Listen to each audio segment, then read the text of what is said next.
It's our 20th episode. Hi, everyone. Welcome to PRH Morning Book Buzz. We're so glad to have you join us for our 20th episode and our last episode of 2020. How's that for accidental planning? Or should we pretend that we had the whole time we had planned that we would do 20 episodes in 2020? We couldn't have done 20 episodes without all of you calling in. So thank you. We're so excited to have you join us.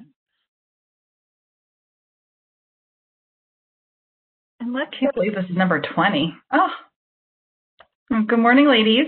Sorry, I was muted. Oh, no. Well, I'm glad you're unmuted just in time to introduce yourself. I'm Jen Rubin. I'm Erica Melnichuk. Good morning, librarians. Good morning. This is Miriam Tulio. Hi.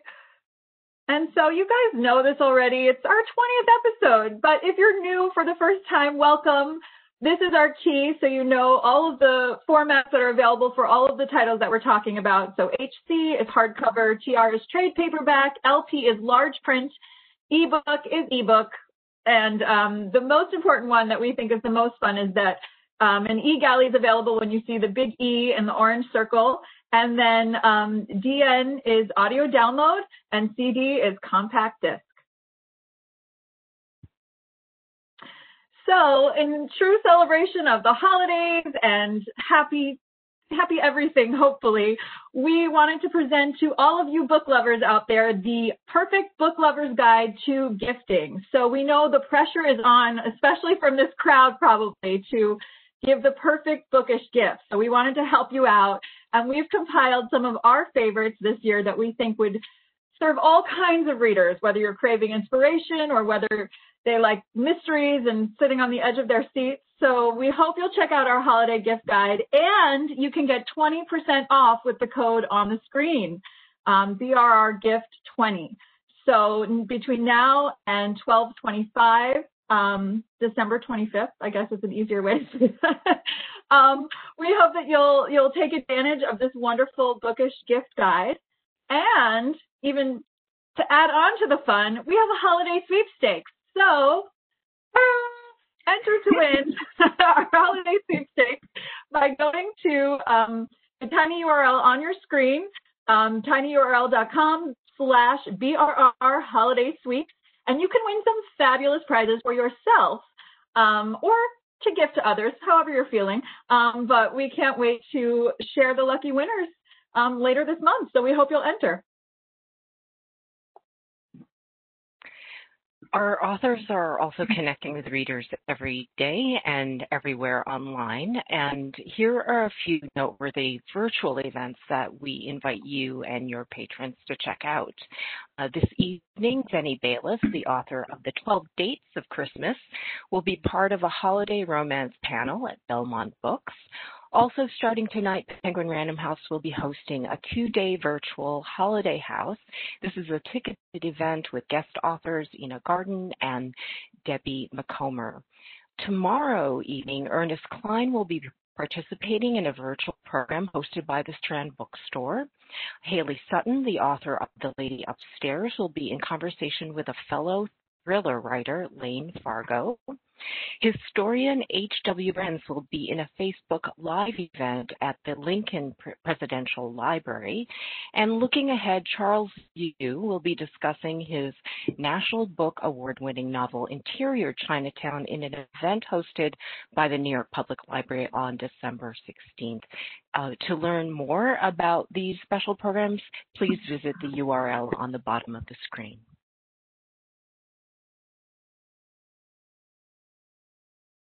So who doesn't love the idea of some reading resolutions for next year? I know I certainly do. So we're consulting the stars and taking a look at what's in store for us next year.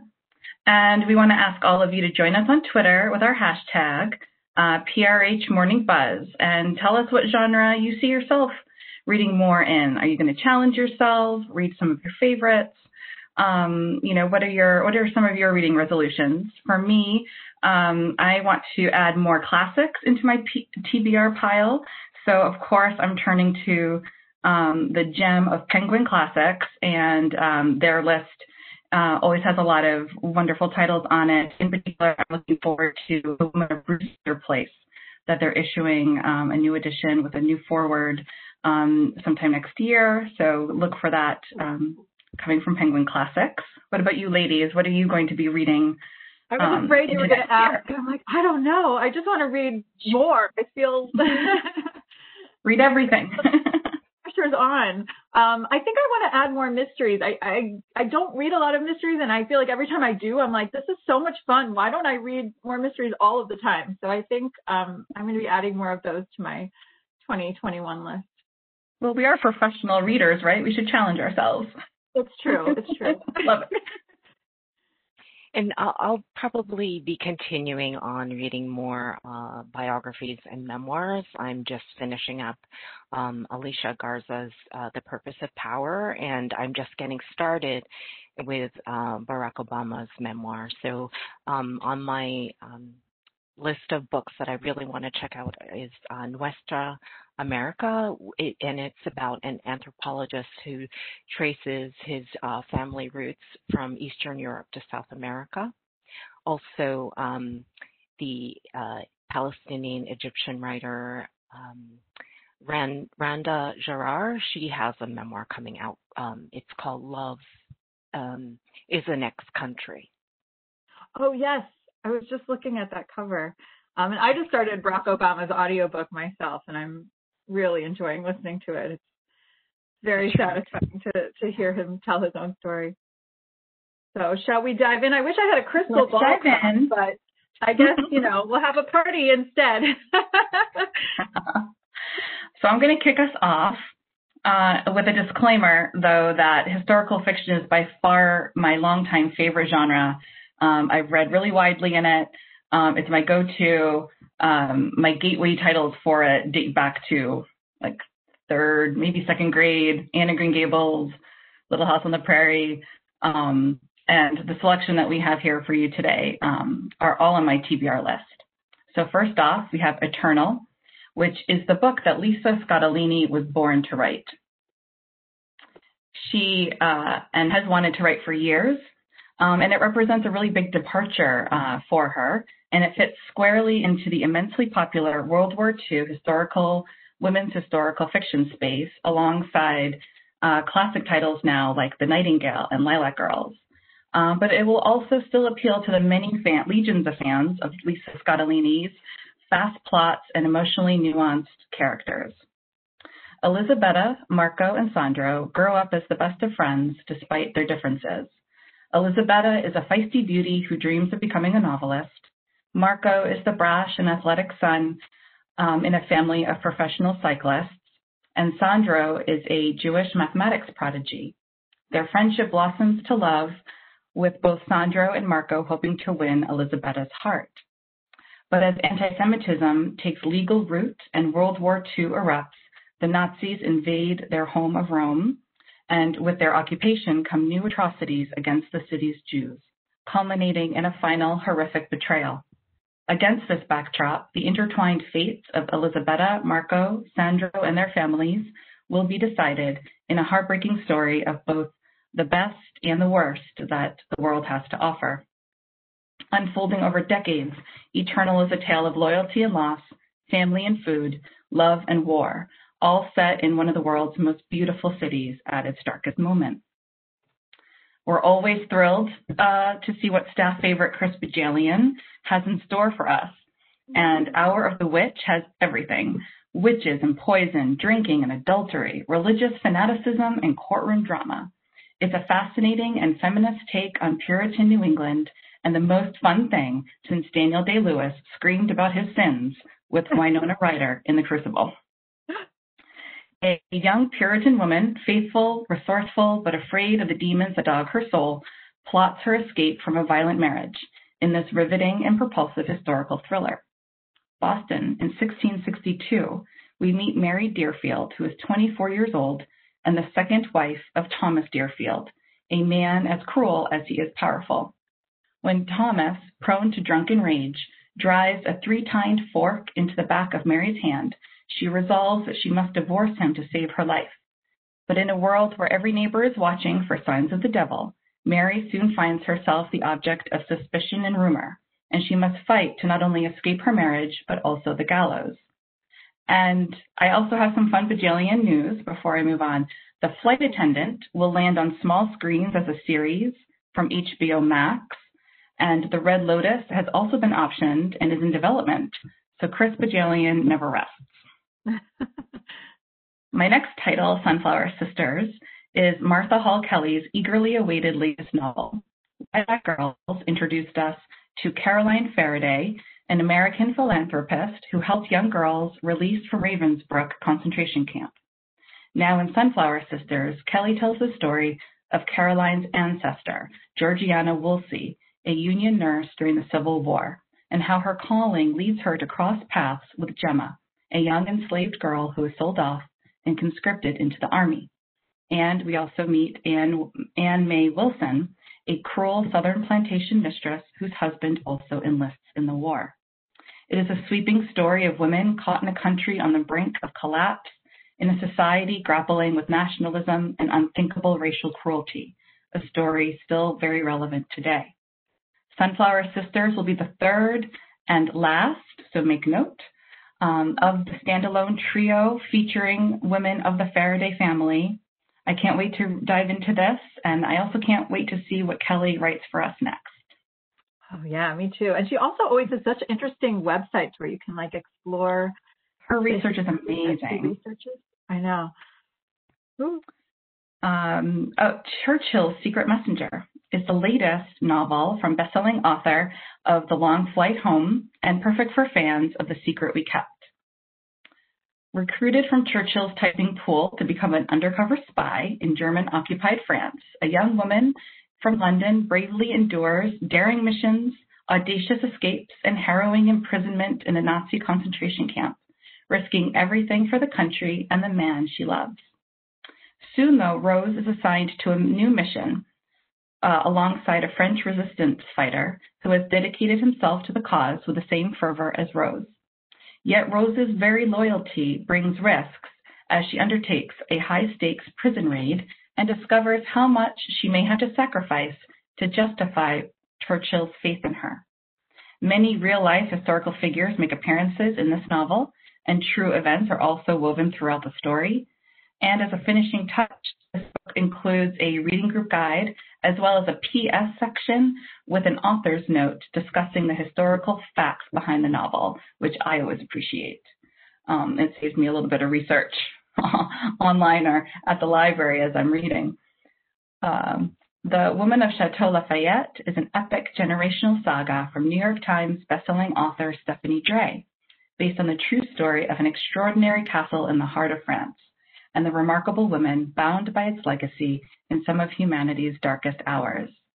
Most castles are protected by powerful men, but this one is protected by women. We're introduced to a reluctant resistor in 1940. French school teacher and aspiring artist Martha Simone has an orphan's self-reliance and wants nothing to do with war, but the realities of Nazi occupation will transform her life. Next, we meet a daring visionary in 1914. Glittering New York socialite Beatrice Astor Chandler is a force of nature daunted by nothing.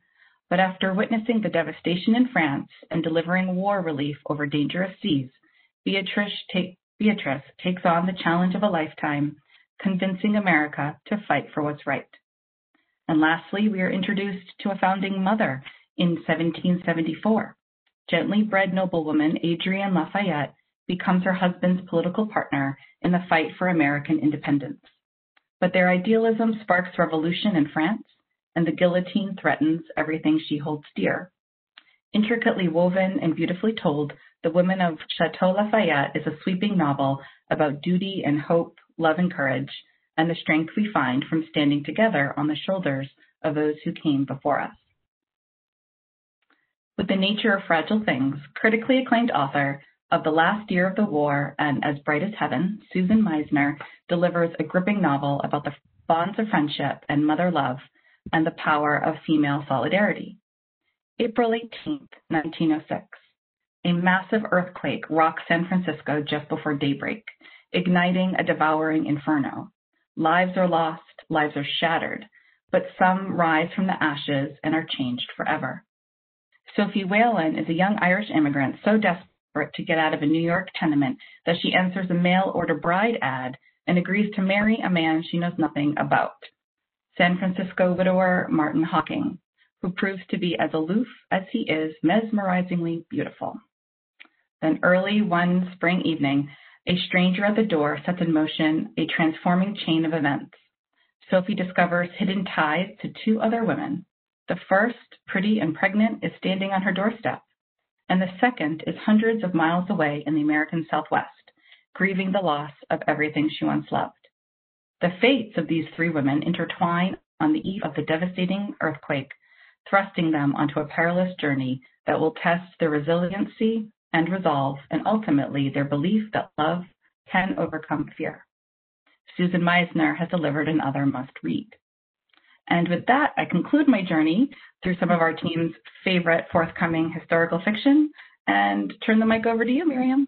Well, wait, I have some cool audiobook news, though. Just a sneak preview. I said I have no crystal ball. However, I do know that I can promise that we will have two fabulous narrators for Lisa Scottolini's Eternal. I can't tell you who they are yet. However, no one will be disappointed. It'll be very exciting. And also she will read her own author's note. So we have that to look forward to. We were just saying how much we love hearing from Lisa herself, and the backstory on this book is so fascinating. So that'll be wonderful to hear on audio or to read in any format you choose. Hour of the Witch, I also don't have casting news, but I just had to add in that Chris Bajalian is one of the most enthusiastic audiobook fans I've ever had the pleasure of meeting. No surprise. And it's such a simple quote, but it just rings so true. I always remember that he said, I have never outgrown the pleasures of being read to. And I feel like that just sums up exactly what we all crave and need at various times in our lives, but especially right now, right? So I just love remembering that he said that about audiobooks, and it brings me comfort as well. So we hope to have casting news on that soon. And then also for all of you Martha Hall Kelly audiobook fans, just like the previous ones in the series, this will feature several female voices. So we have that to look forward to as well. And thanks for sharing all those fabulous books. My list is getting very, very long. So in 2021, I hope you'll prepare for some otherworldly reading adventures. And here are a few titles to look out for. Beneath the Keep by Erica Johansson. This is medieval fantasy meets dystopian future. It's a highly anticipated standalone prequel to the best-selling trilogy, Queen of the Tyrling. Fans of Deborah Harkness, Lev Grossman, and Catherine Arden will appreciate the suspenseful, multi-layered, futuristic tale about a kingdom descending into darkness. Minecraft: The Mountain. Max Brooks, the best-selling author of World War Z and Devolution, returns with an exciting new Minecraft novel. Here, the stranded hero from Minecraft the Island fights to get back home, and for the first time in an unfamiliar world, encounters another person. This title will certainly appeal to the legions of Minecraft gamers, that is more than 132 million monthly active players, and middle-grade readers who enjoy fantasy, action, and adventure tales. Birds of Paradise is a high-concept fantasy that's perfect for readers of Neil Gaiman, V.E. Schwab, and Philip Pullman. Many millennia after the fall of Eden, Adam walks the earth exhausted by the endless death and destruction around him. The garden is deconstructed with pieces scattered across the world, and its inhabitants condemned to immortality. Haunted by the golden beginnings of creation, Adam is determined to save pieces of his long-lost home with the help of Eden's exiles.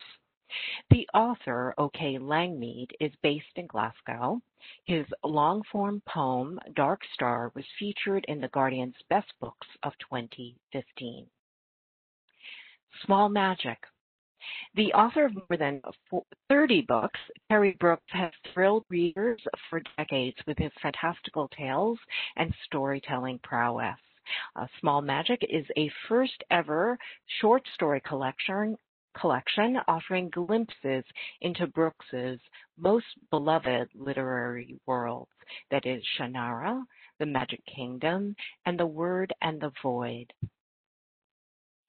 Clara and the Sun by Kazuo Ishiguro, the author of Never Let Me Go and the Booker Prize-winning novel The Remains of the Day. And here in his first novel since winning the Nobel Prize for Literature, Ishiguro explores matters of the heart.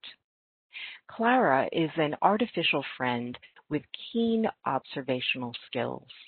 From her place in a shop, she watches the behavior of customers who come to browse and passers-by on the street, longingly, hopeful that one will eventually choose her.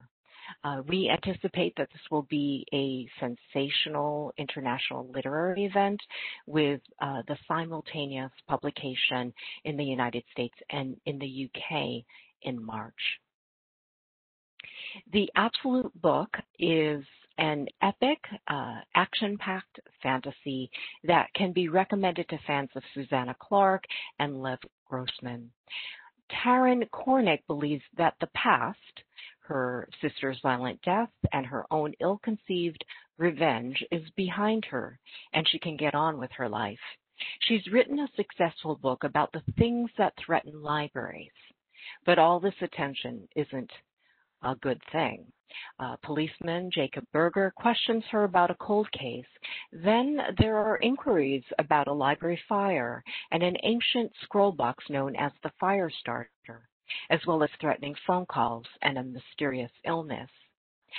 Finally, a shadowy young man named Shift appears, forcing Taryn and Jacob toward a reckoning felt in more than one world.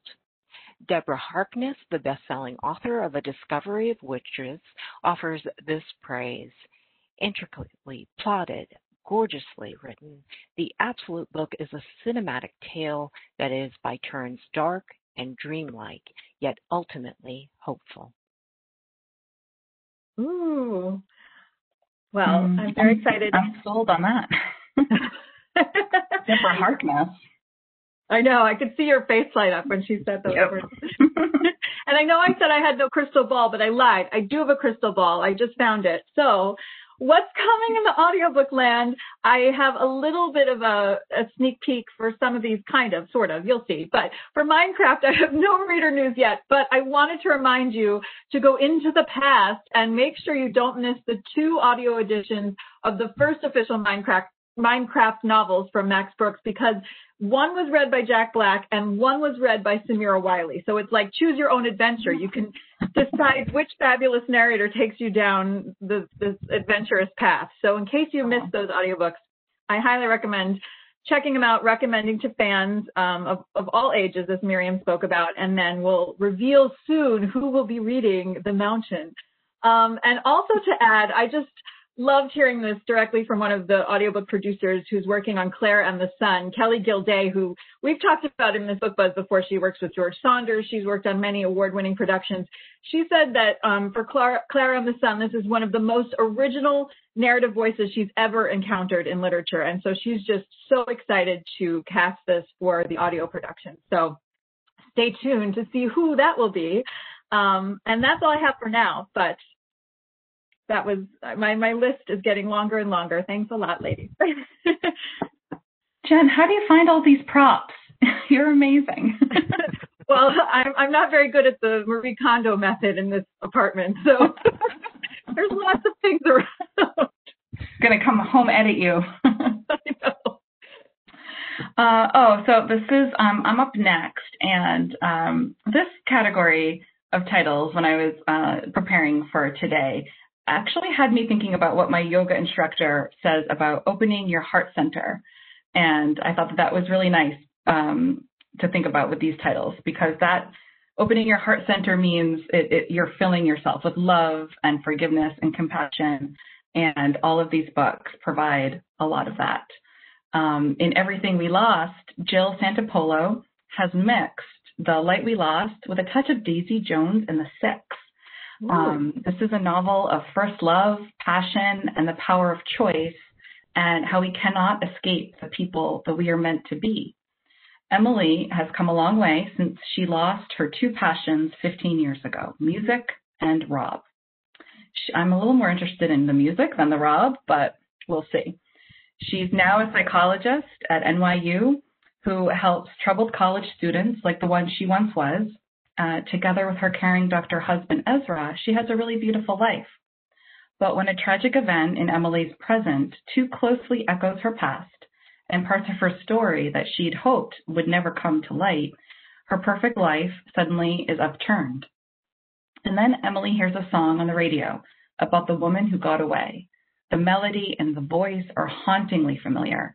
As Emily's past passions come roaring back into her life, she'll find herself asking, who is she meant to be and who is she meant to love? This new novel has shades of the One That Got Away storyline that readers loved in The Light We Lost.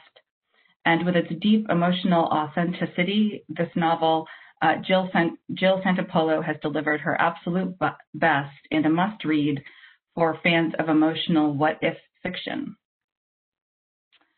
Well, another Choose Your Own Adventure, Jen.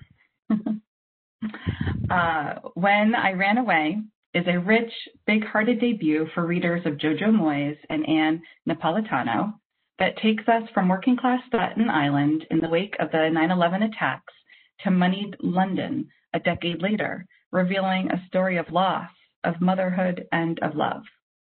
As the Twin Towers collapse, Gigi flees her office building and escapes Lower Manhattan on the Staten Island ferry. Among the crying and ash-covered passengers, Gigi unbelievably finds someone she recognizes, Harry, a British man and a regular at her favorite coffee shop. Gigi brings Harry home, and they watch the television replay the scenes of the tragedy for hours, and she waits for the phone call that will never come. The call from Frankie, her younger brother, who was working in the towers. 10 years later, Gigi is now a single mother consumed with bills and unfulfilled ambitions, and she meets Harry again by chance, and they fall deeply headlong in love. But their move to London and their welcoming of a new baby leave her feeling isolated, raw, and alone in her grief. Gigi is a marvelous creation, big-hearted and profane, self-deprecating with a tough girl exterior that belies a tender and intense love. She is suffering from acute postpartum depression, and the author brilliantly shows how even the strongest women can be felled by the potent brew of work pressure, parenthood, inadequate mental health resources, and stigma.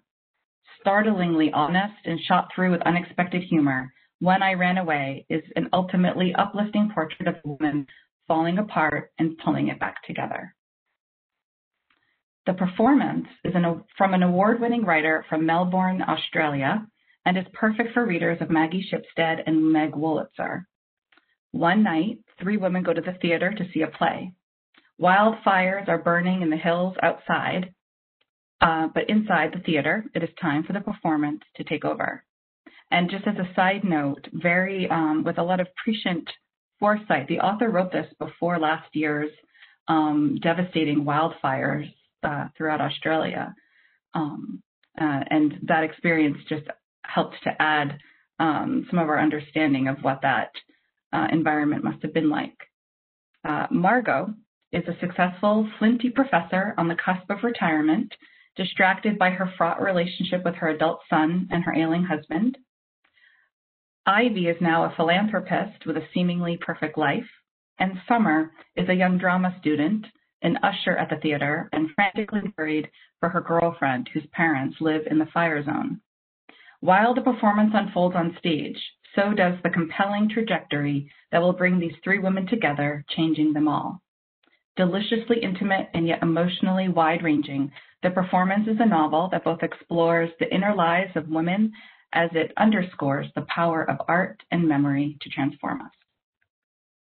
Within the quick, the literary inventiveness of Karen Thompson Walker's The Dreamers meets the dramatic storytelling of The Martian in a novel about a young, ambitious female astronaut trying to save a lost shuttle crew in space while navigating an epic love affair.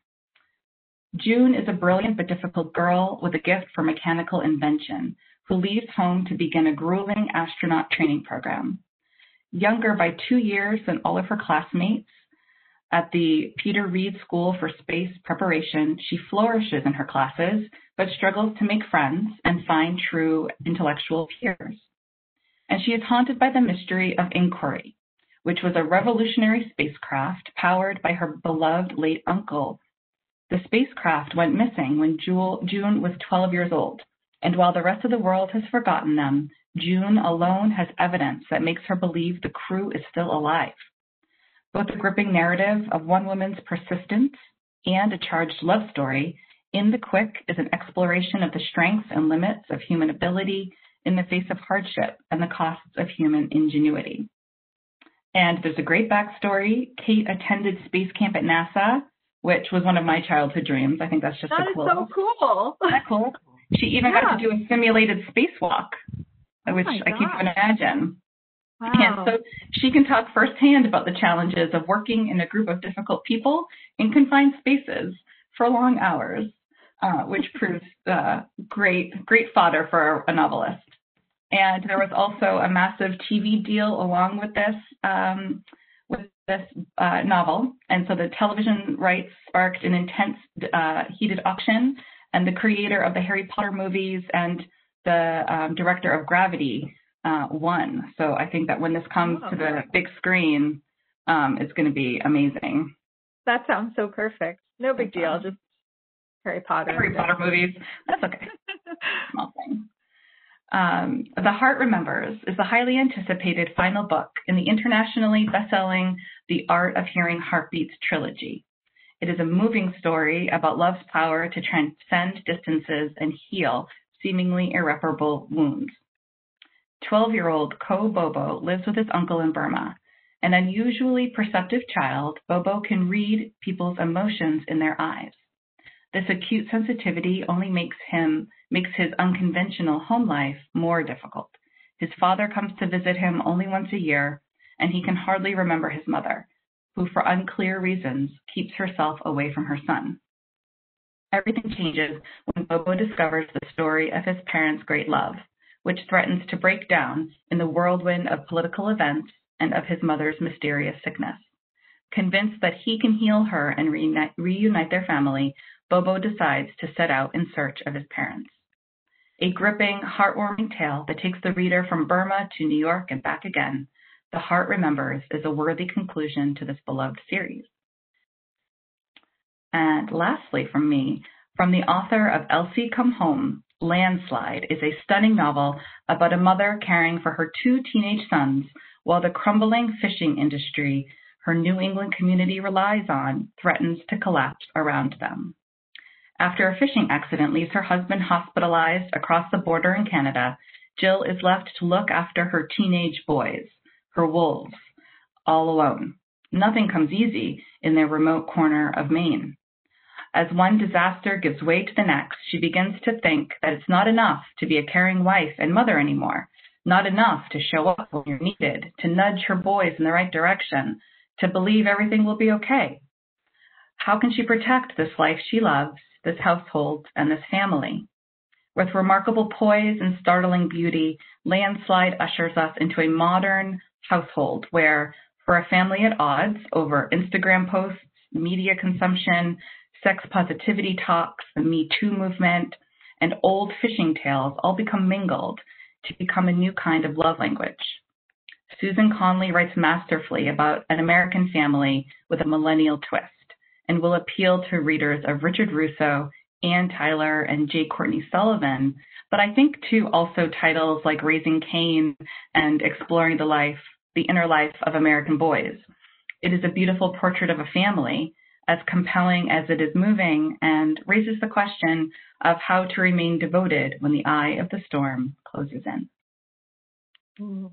Let me see if I have anything to add. I know, I like that. A little Maine atmosphere there, which you know is dear to my heart. Well, to add on to that, now I feel pressure. Let me look into my crystal audiobook ball. Everything After will be read by the author, Jill Santopolo, and we actually can see into the future. We have a pic of her in the studio on Twitter, so you can check her out behind the mic recently. And When I Ran Away will be read by Jessie Valinsky, who recently read Jennifer Niven's Breathless, in case you happen to listen to that, but she's fabulous. And that's all the futuristic audio news I have for now, but I'm very excited to share more with you soon. Very fun. Nice.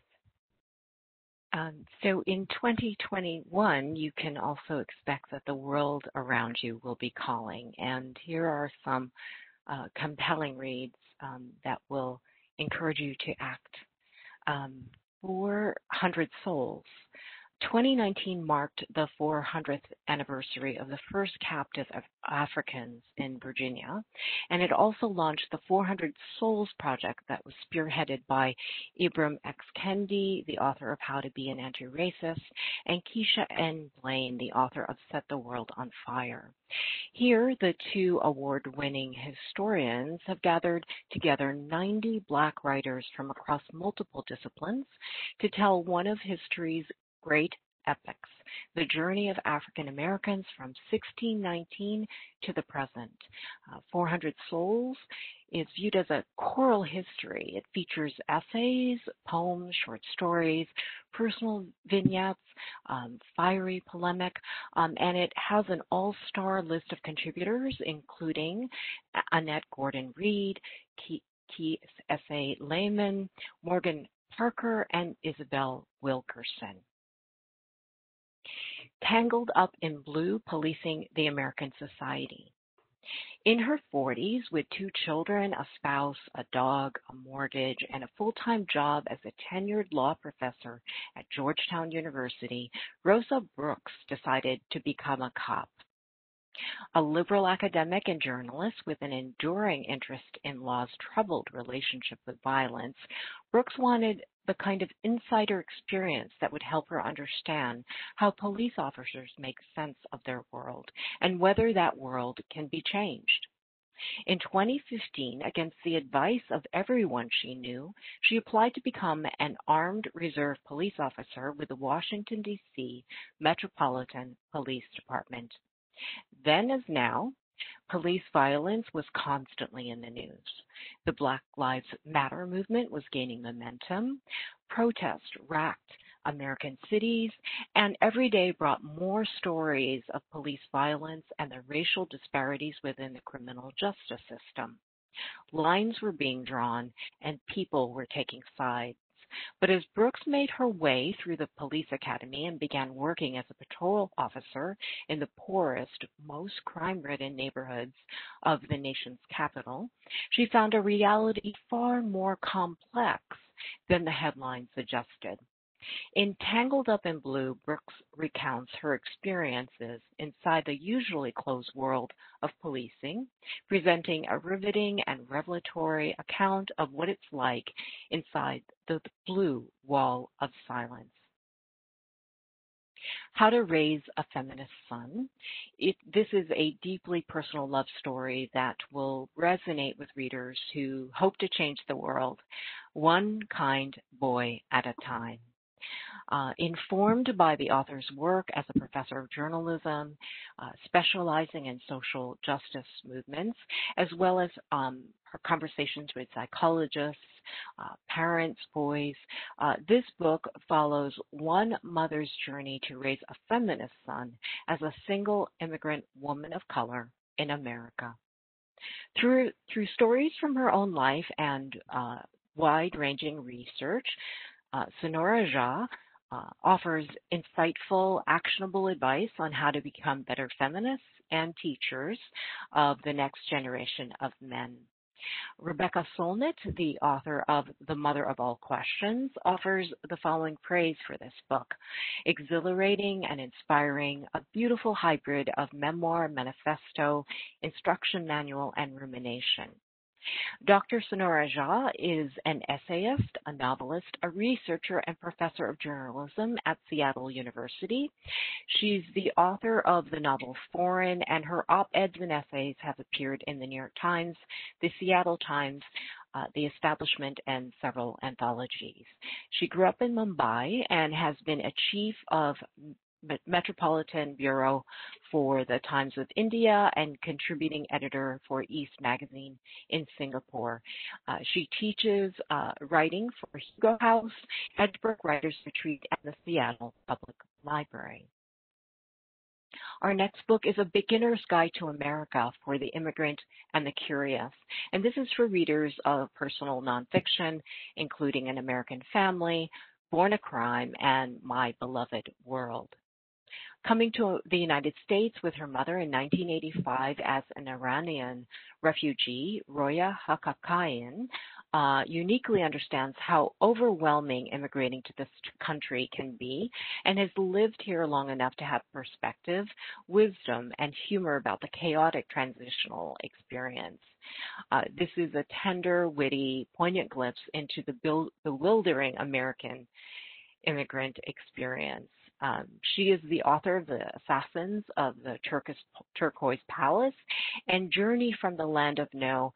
She's also published 2 collections of poetry in Persian. Her essays have appeared in the New York Times, Wall Street Journal, and NPR's All Things Considered. She's collaborated with several leading journalism units in network television, including 60 Minutes, and she's a recipient of the Guggenheim Fellowship. The Sum of Us by Heather McGee is for readers of White Fragility and How to Be an Anti-Racist. This historical, political, and personal narrative explores the cost of racism.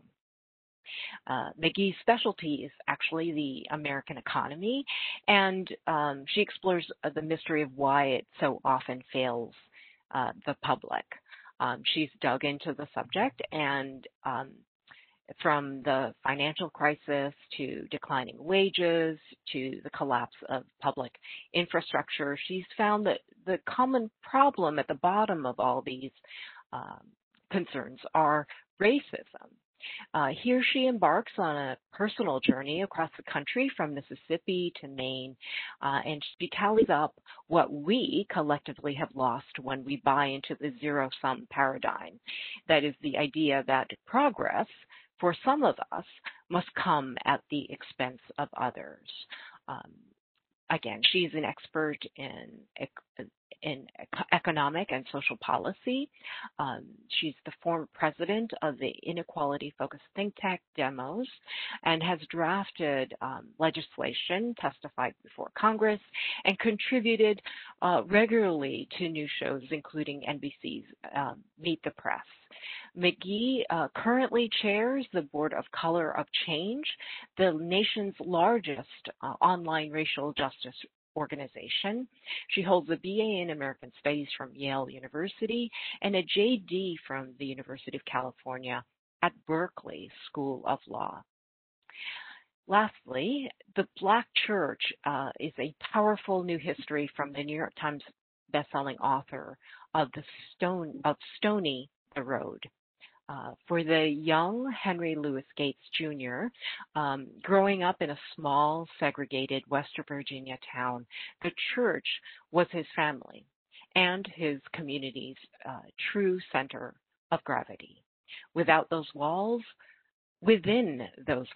voices were lifted up in song to call forth the best in each other and to comfort each other when times were at their worst. And in this book, Gates presents a tender reckoning with the meaning of the Black church in American history as a cultural and political force, from the center of resistance to slavery and white supremacy to an unparalleled incubator of talent and activism. This book is a companion to the star-studded PBS documentary series. As many of you know, Henry Louis Gates Jr. is a university professor and the director of the Hutchins Center for African and African American Research at Harvard University. He's an award-winning filmmaker, literary scholar, journalist, cultural critic, and institution builder. He's authored and co-authored 24 books and created 21 documentary films, including Finding Your Roots. Wow. And just want to reiterate, because I know so many titles, and yet again, another 6 that I want to add to my list for 2021. We will be sending around in a recap an email that will have an Excel with all formats, all the titles, all the on sale dates, all the ISBNs that you need. So don't worry if you're scribbling furiously, because I see in the Q&A some people are asking about this. We will get you a list that's easy to refer to and easy to take you into the new year with, so you won't miss anything. And to add on here, just from an audio perspective, I mean, as Miriam talked about, these are all very personal narratives, really informative. We expect the authors of all of these to be involved in the audio productions in some way. It is confirmed that Heather McGee is narrating The Sum of Us, so that'll be wonderful to hear her voice on that. And potentially the others are author reads as well. And I know that you all probably know this, but just in case, Ibram X. Kendi did join us in the studio to read How to Be an Anti-Racist. So if you want to hear directly from him, if you haven't listened to that audiobook yet, I highly recommend it. And we also have the audio of Anti-Racist Baby, read by the fabulous Shayna Small. So for little ones, or even not the little ones, I have to say that book is something that I think I've read more than my little son, because it's really just helpful to start a conversation. I highly recommend checking out his picture book that's also available on audio.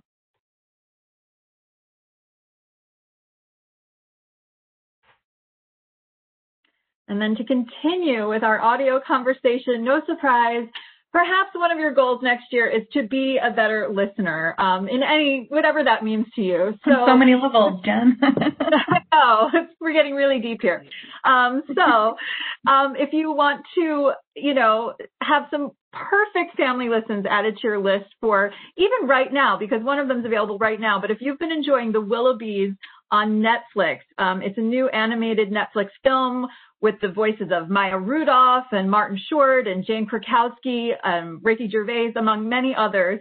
A lot of fun, but it's read on audio by the fabulous Art Johnson, who some of you might remember from Laugh-In. He was a brilliant comedic actor, and so you can listen to that on audio with your family. He got rave reviews for that. That he said, sorry, I have so many rave reviews for this series, of course, by the fabulous Lois Lowry, that I was like, where do I even begin? But in case you're unfamiliar with the story, I could start there. It's about a family of children who are convinced they'd be better off raising themselves. And so the Willoughby children hatch a sneaky plan to send their selfish parents on vacation, and then they embark on a high-flying adventure to find the true meaning of family. And of Art Johnson's narration, audiophile said that he nurses the irony in the story, pounces on its wordplay, which is so much fun to hear, and he really walks the delicate balance of humor and the saccharine tones that the author intends. So it's a really delightful story, and it's perfect for family listening. I think adults and kids alike will enjoy it. And then on that note, once you listen to that, coming February 16th is the well-timed sequel, which will be available in audio. It's out in book form now, but it's read by the wonderful Georgina Marie. It's The Willoughbys Return. So we hope you check that out to have a more animated 2021. And I'm thrilled to introduce, if you're not familiar with Phil Stamper, the follow-up to his debut novel that came out last year, As Far As You'll Take Me, is coming February 9th. It's read by Michael Crouch, who was the main narrator on his first audiobook, The Gravity of Us. So they're a perfect pair. They were so thrilled to work together again. And this is another heartfelt coming-of-age story about finding the people who become your home. So it's perfect for fans of writers like Becky Albertalli. So this is about Marty, who arrives in London. He has nothing but his oboe and his savings from his summer job, and he's about to start a new life where he's no longer a closeted, shy kid who slips under the radar, and he's going to be free to explore his sexuality without his parents' disapproval. So from the outside, it looks like a perfect fantasy, but we all know sometimes what appears is not always how we feel inside. So he's really looking for a place that feels like home. And, Phil got wonderful reviews for his debut. Booklist said that it was charming and it would have listeners eagerly awaiting the author's next work. So in case that described you, the wait is almost over. He's really brilliant, especially at tackling issues of depression and anxiety, that teens and all people of all ages experience in life, and they're expertly handled through his writing. And Michael Crouch is just phenomenal at bringing that to life on audio. For the middle grade set, I always love talking about the Rick Riordan Presents titles. If you want to discover your inner hero in 2021, this is the perfect way to do it. City of the Plague God is coming. It's next in this fabulous Rick Riordan Presents series, because over the years, Rick Riordan has been asked, to write about various world mythologies. And he thought that in many cases, he wasn't the best person to write those books. And he thought he wanted to use his experience and his platform at Disney to put the spotlight on other great writers who are actually from these cultures and know the mythologies inside and out, and let them tell their own stories, and he would help bring them to a wider audience. And that is what he's done with Rick Riordan Presents. You can find on booksontaped.com many audiobooks in this very diverse and adventure-filled series of series. I mean, they're all featuring wonderful writers. So next up, City of the Plague God by Sarwat Chadha, read by Vikas Adam, and I love this review. I don't know if you guys have heard this, but he's read many things, adult and kids titles, and he read Quixote by Salman Rushdie, but Booklist said in a starred review that if you have an audiobook with a vast cast in need of distinguishing by age, gender, social standing, ethnicity, region, and accent, who are you going to call? Vikas Adam, who makes you believe it all. So he is perfect to read this series, City of the Plague God, which will introduce listeners to Mesopotamian mythology. And it follows a Muslim boy who's born and raised in New York City, and he teams up with the legendary hero Gilgamesh to defeat the ancient god of plagues before the entire population of Manhattan is wiped out. So serious adventure. And then after all of that, I thought I would end with some advice that I need to take myself, which is take a nap. Almost done with this webinar. I don't know if you guys have any time today, but starting January 26th, you can listen on audio to a true expert who explains why that a nap is just the perfect self-care. She describes this as a product that increases alertness, boosts creativity, reduces stress, improves perception, stamina, motor skills. The list goes on, and best of all, it's absolutely free. Although, as we know, I guess time is never free. However, if you can fit a nap in, this audiobook will certainly encourage you to do it. I need to add that to my 2021 list. But I think especially listening on audio to titles like this, like if you haven't heard yet, Ariana Huffington has a series of wonderful titles on why sleep is so important. And I think there's something really perfect about the format of audio paired with life advice about the importance of sleep and taking care of yourself. So we hope that you will enjoy taking a nap when you're not reading all these other fabulous books. And then last but not least, is there a winning audiobook listen in your future? Perhaps, because we are thrilled to announce that Penguin Random House Audio has 2 Grammy Award nominees this year for Best Spoken Word Album. So Rachel Maddow's Blowout, read by, who else could read a Rachel Maddow book but Rachel herself.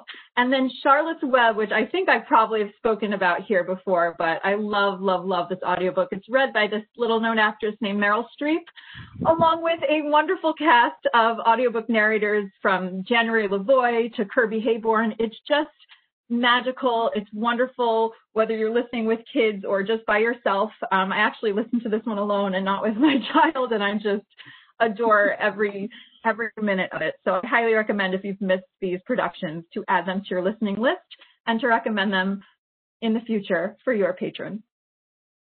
And that, my friends, this is our New Year's Eve party. I'm like, who else am I going to have a party with this year? So this is it. Thank you all for joining us. I can't believe it. I know.